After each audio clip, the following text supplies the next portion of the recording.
ಬಹುಪಾಲು ಮಾಧ್ಯಮಗಳು ಕೆಲವು ಬಹುಪಾಲು ಜನರ ಕಿವಿಗೆ ಹೂ ಹಿಡ್ತಿವೆ. ಭೀಮನ ವಿಚಾರದಲ್ಲಿ ಒಂದು ಲೆಟರ್ ತೋರಿಸ್ತಿವೆ. ಆ ಲೆಟರ್ ಕೊಟ್ಟು ಈ ಸುದ್ದಿ ಮಾಡಿಸೋಕೆ ಹೇಳಿದವ್ರು ಯಾರೋ ಗೊತ್ತಿಲ್ಲ. ಫಸ್ಟ್ ಆಫ್ ಆಲ್ ಇದು ಕೋರ್ಟ್ ಟ್ರಯಲ್ ಅಲ್ಲ, ಒಂದು ಸಾಮಾನ್ಯ ಜ್ಞಾನವನ್ನು ನಿಮ್ಮ ಮುಂದೆ ಇಡ್ತಾ ಇದ್ದೀನಿ. ಒಂದು ಲೆಟರ್ ನಮ್ಮಲ್ಲಿ ಮಾತ್ರ, ನಮ್ಮಲ್ಲಷ್ಟೇ ಮಾತ್ರ, ಇನ್ನೆಲ್ಲೂ ಇಲ್ಲ ಅಂತ ದೊಡ್ಡ ಬ್ರೇಕಿಂಗ್ ಹಾಕೋತಾರೆ. ಆಗ ಒಂದು ಸುದ್ದಿಯನ್ನು ಹೇಳ್ತಾರೆ. ನೋಡಿ, ಭೀಮ ಬರೆದ ಪತ್ರ, ಭೀಮ ಎಂಥವನು, ಕಳ್ಳ, ಸರ್ಟಿಫಿಕೇಟ್ ಕೊಟ್ಟರು ಕಳ್ಳ ಅಂತ.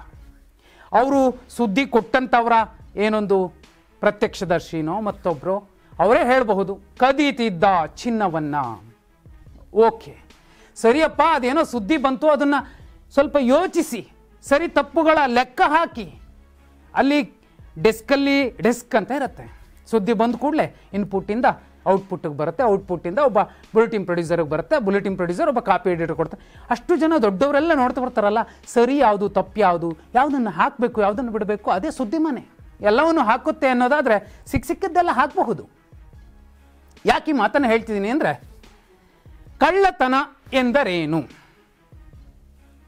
IPC 378, ಈಗಿನ BNS 303, ಅನುಮತಿ ಇಲ್ಲದೆ ಮೋಸದಿಂದ ಚರಾಸ್ತಿಯನ್ನು ಅಪ್ರಾಮಾಣಿಕವಾಗಿ ತೆಗೆದುಕೊಳ್ಳುವಂಥದ್ದು ಕಳ್ಳತನ ಆಗತ್ತೆ.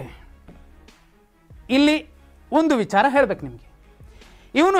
ಇವರೆಲ್ಲ ಹೇಳ್ತಿರುವಂಥದ್ದು, ಮಾಧ್ಯಮಗಳು ಪುಂಗುತ್ತಿರುವಂಥದ್ದು, ಒಂದು ಹೆಣದಿಂದ ಚಿನ್ನವನ್ನು ಕಿತ್ಕೊಂಡು ಹೋಗ್ತಿದ್ದ ಅಂತ ಹೇಳ್ತಾರೆ. ಫಸ್ಟ್ ಆಫ್ ಆಲ್, ಕೋರ್ಟ್ ಒಂದು ಡೆಡ್ ಬಾಡಿಯನ್ನು ಲೀಗಲಿ ಪರ್ಸನ್ ಅಂತಲೇ ಕನ್ಸಿಡರ್ ಮಾಡೋದಿಲ್ಲ ಬಹುಪಾಲು ಕೇಸ್ಗಳಲ್ಲಿ. ನಾನು ಆರಂಭದಲ್ಲಿ ನಿಮ್ಗೆ ಹೇಳಿದೆ, ಇದು ಕೋರ್ಟ್ ಟ್ರಯಲ್ ಅಲ್ಲ. ನಾನು ನಿಮ್ಗೆ ಗಮನಕ್ಕೆ ತರುವಂಥದ್ದು ಒಂದು ವಿಷಯ, ಸುದ್ದಿ ಹೇಗೆ ತಗೋತಾರೆ, ಯಾವ ಕಾರಣಕ್ಕೋಸ್ಕರ ತಗೋತಾರೆ, ತೇಲಿಸಿ ಬಿಡೋದಕ್ಕೆ ತಗೋತಾರ, ದಿಕ್ಕು ತಪ್ಪಿಸೋದಕ್ಕೆ ತಗೋತಾರ, ಅದು ನಿಮಗೆ ಬಿಟ್ಟಿದ್ದು. ನನಗೆ ಗೊತ್ತಿರೋದನ್ನು ನಾನು ನಿಮ್ಗೆ ಹೇಳ್ತೀನಿ. ಹೆಣದಿಂದ ಚಿನ್ನ ಕದೀತಿದ್ದ. ಇನ್ನೂ ಬಹುಮುಖ್ಯ ವಿಚಾರ ನೋಡಿ, ಪೊಲೀಸ್ ಇಲಾಖೆ, ಗೌರವಾನ್ವಿತ ಪೊಲೀಸ್ ಇಲಾಖೆಗೆ ಮತ್ತು ನ್ಯಾಯ ವ್ಯವಸ್ಥೆಗೆ ಎಷ್ಟರ ಮಟ್ಟಿಗಿನ ಅಪಮಾನವನ್ನು ಮಾಡ್ತಾರೆ ಕೆಲವರು ಅನ್ನೋದಕ್ಕೆ example, 1973 K Mohammed versus state, ಕೇರಳದ್ದು ಒಂದು ಎಕ್ಸಾಂಪಲ್ ಇದೆ. ಒಬ್ಬ ಕೆ ಮೊಹಮ್ಮದ್ ಅನ್ನುವಂಥ ವ್ಯಕ್ತಿ ಸತ್ತ ಹೆಣದ ಕಿವಿಯನ್ನು ಕೊಯ್ದು ಒಡವೆ ತಗೊಂಡೋಗಿರ್ತಾನೆ. ಕೋರ್ಟ್ ಫೈನಲಿ ಹೇಳುತ್ತೆ, ಅವನು ಸತ್ತ ಹೆಣದಿಂದ ಒಡವೆಯನ್ನು ಕಿತ್ಕೊಂಡು ಹೋಗಿದ್ದಾನೆ, ಅದು ರಾಬರಿ ಅಡಿಯಲ್ಲಿ, ಕಳ್ಳತನದ ಅಡಿಯಲ್ಲಿ ಬರೋದಿಲ್ಲ.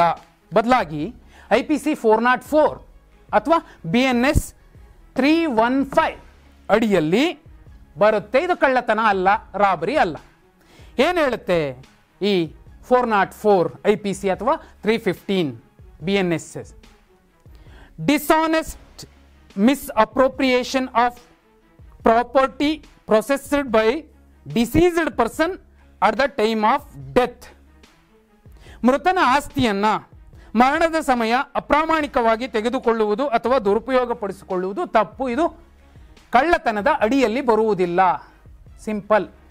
ಕ್ರೈಮ್ ರಿಪೋರ್ಟರ್ ಯಾರಾದರೂ ಗೊತ್ತಿದ್ದರೆ, ಸರ್ ಅದು ಕಳ್ಳತನದ ಅಡಿಯಲ್ಲಿ ಬರೋದಿಲ್ಲ, ನಾವು ಹಾಕಿದ್ರೆ ನಮಗೂ ಕೂಡ ನಾಳೆ ಭೀಮ ಹೊರಗಡೆ ಬಂದರೆ ಆತನಿಗೆ ಧೈರ್ಯ ಇದ್ದರೆ ಮತ್ತೆ ಈ ಮಹಾನ್ ಪ್ರವಾಹದ ಎದುರಲ್ಲಿ ಈಸಿ ಪಾಪ ಗೆಲ್ತಾನೋ ಬಿಡ್ತಾನೋ, ಆತನಿಗೆ ಬಿಟ್ಟಿದ್ದು, ಗೆದ್ದ ಮೇಲೆ ಮಾನನಷ್ಟ ಮೊಕದ್ದಮೇನೋ ಮತ್ತೊಂದು ಹಾಕಬಹುದು ಅಂತ ಹೇಳುವಂತಹ ಸಣ್ಣದೊಂದು ಯಾರು ಕೂಡ ಸಲಹೆ ಕೊಟ್ಟಿರಲಿಕ್ಕಿಲ್ಲ, ತಗೊಂಡಿದ್ದಾರೆ.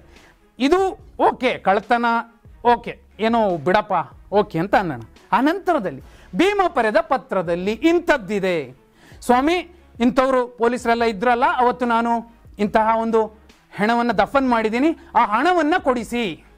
ಓಕೆ, ಪೊಲೀಸರ ಸಮ್ಮುಖದಲ್ಲಿ ಈತ ದಫನ್ ಮಾಡಿದ್ದಂತೆ.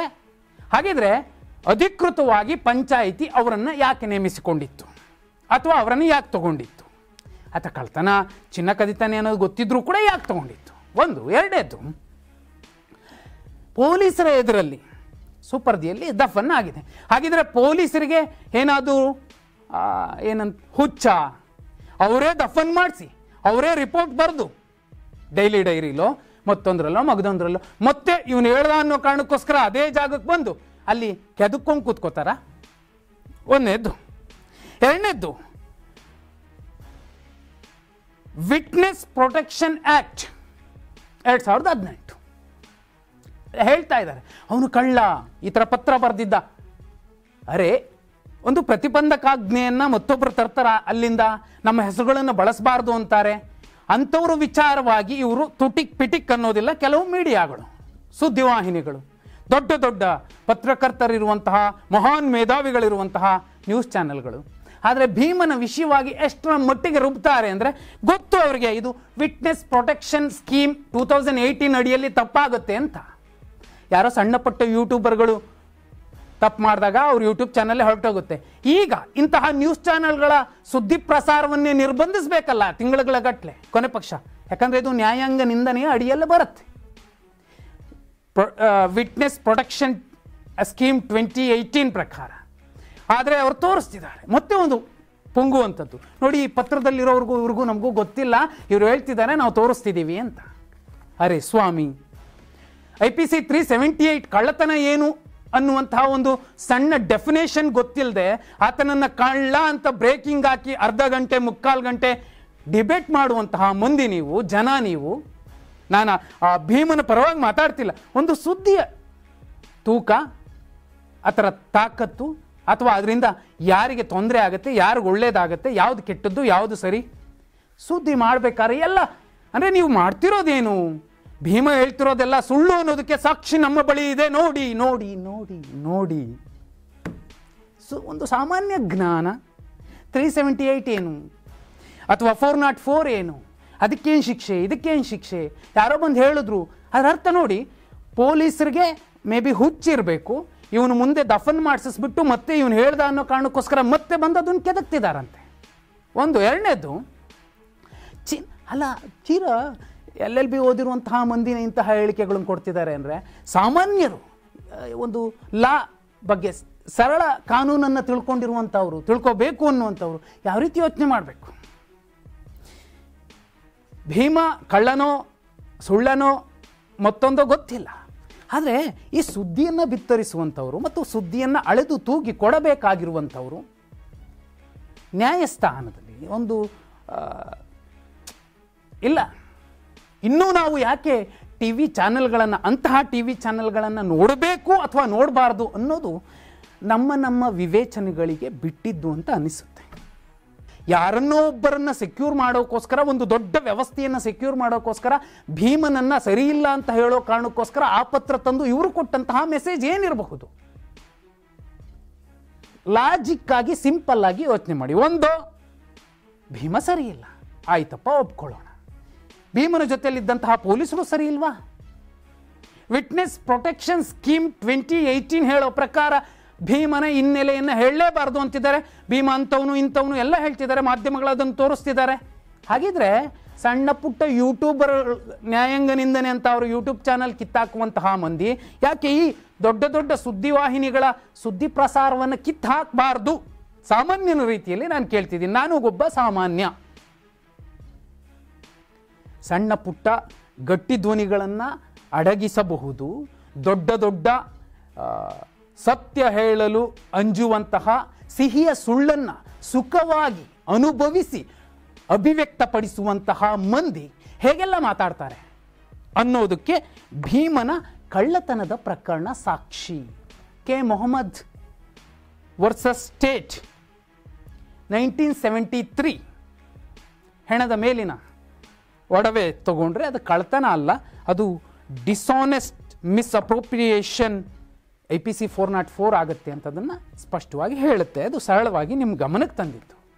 ಆದರೆ ಇಡೀ ದಿನ ಒಂದು 10-15 ನಿಮಿಷ ಬ್ರೇಕಿಂಗ್ ಬ್ರೇಕಿಂಗ್ ಬ್ರೇಕಿಂಗ್, ಕಳ್ಳ ಅವನು ಅಂತ ಹೇಳೋ ಮೂಲಕ ಉಳಿದವರೆಲ್ಲ ಸರ್ವಶ್ರೇಷ್ಠರು, ಪರಮ ಪುರುಷೋತ್ತಮರು, ಈತ ಮಾತ್ರ ಸರಿ ಇಲ್ಲ. ಲಾಜಿಕ್ಕಾಗಿ ನೋಡಿ. ಯಾಕಂದರೆ ಹೆಣ ಬಿದ್ದಿದ್ದು ಅಥವಾ ಕೊಂದಿದ್ದು ಅಥವಾ ದೌರ್ಜನ್ಯ ಎಸಗಿದ್ದು ಅಥವಾ ಅಲ್ಲಿಗೆ ತೊಗೊಂಬಂದು ಕೊಟ್ಟು ಇದನ್ನು ಹೂಳು ಹೊಂದಿದ್ದು ತಪ್ಪಲ್ಲವಂತೆ. ಅದರ ಮೇಲಿನ ಒಡವೆ ಕಿತ್ಕೊಂಡಿದ್ದು ತಪ್ಪಂತೆ. ಓಕೆ, ಆತ ಒಡವೆ ಕಿತ್ಕೊಂಡಿದ್ದು ಎಷ್ಟರ ಮಟ್ಟಿಗಿನ ತಪ್ಪಾದರೆ ಇನ್ನುಳಿದ ಆ ಎಲ್ಲ ಅಪರಾಧಗಳು ಎಷ್ಟು ದೊಡ್ಡ ತಪ್ಪು ಆ ಬಗ್ಗೆ ಯಾಕೆ ಯೋಚನೆ ಮಾಡಲ್ಲ? ಲಾಜಿಕ್ಕಾಗಿ ಸಿಂಪಲ್ ಆಗಿ ಯೋಚನೆ ಮಾಡುವಂಥದ್ದು.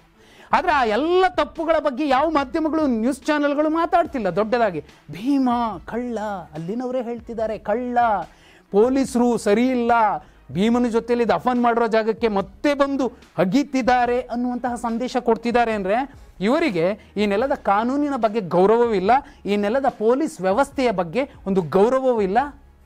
ಆದಾಗ್ಯೂ ದೊಡ್ಡ ದೊಡ್ಡ ಜನರಂತೆ ಬಂದು ಕೂತ್ಕೊಂಡು ಬ್ರೇಕಿಂಗ್ ಬ್ರೇಕಿಂಗ್ ಬ್ರೇಕಿಂಗ್ ಇಂತಹ ಸುದ್ದಿವಾಹಿನಿಗಳನ್ನು ಇನ್ನೂ ನೋಡಬೇಕಾ ಅನ್ನುವಂತಹ ಕರ್ಮ ಮತ್ತು ಧರ್ಮಗಳು ನಿಮಗೆ ಬಿಟ್ಟಿತ್ತು.